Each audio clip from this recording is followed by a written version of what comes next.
सासूसाठी भांडणं केली आणि शेवटी सासूच वाट्याला आली असं म्हणत अजित पवारांच्या अर्थखात्याच्या सह्यांवरून सुरू असलेल्या गोंधळावरती खासदार कोल्हेंनी शिंदेच्या शिवसेनेला चिमटा काढलाय। दरम्यान महायुतीमध्ये काही आलबेल नसल्याचं कोल्हे म्हणालेत आणि त्याचबरोबर पुणे जिल्हा नियोजन समितीच्या निधी वाटपावरून कोल्हेंनी अजित पवारांना डिवचलंय। मागील 3 वर्षांच्या कामाची श्वेतपत्रिका काढा असं आव्हान कोल्हेंनी अजित पवारांना दिलंय।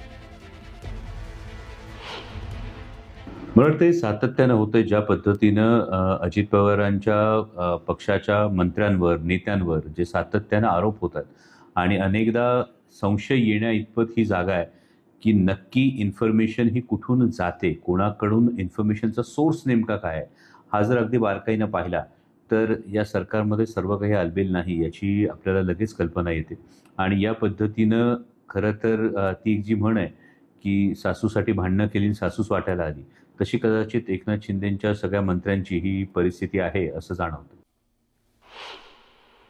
माझं तर सरकारला हे आवाहन आहे की त्यांनी खरोखर एकदा श्वेतपत्रिका काढावी की सर्वसामान्य हा कोणाच्याही घरचा पैसा नाही, हा कोणाच्याही स्वतःच्या प्रॉपर्टीतून तुम्ही निधी देत नाही आहात। सर्वसामान्य जनतेच्या करातून तुम्ही जो पैसा देता त्या सर्वसामान्य जनतेची कामं जर विरोधी पक्षाकडून आली तर मात्र त्या कामांना कुठेतरी एक रेड सिग्नल द्यायचा, कुठेतरी त्या कामांना ब्रेक लावायचा, असं तर हे होत नाही ना।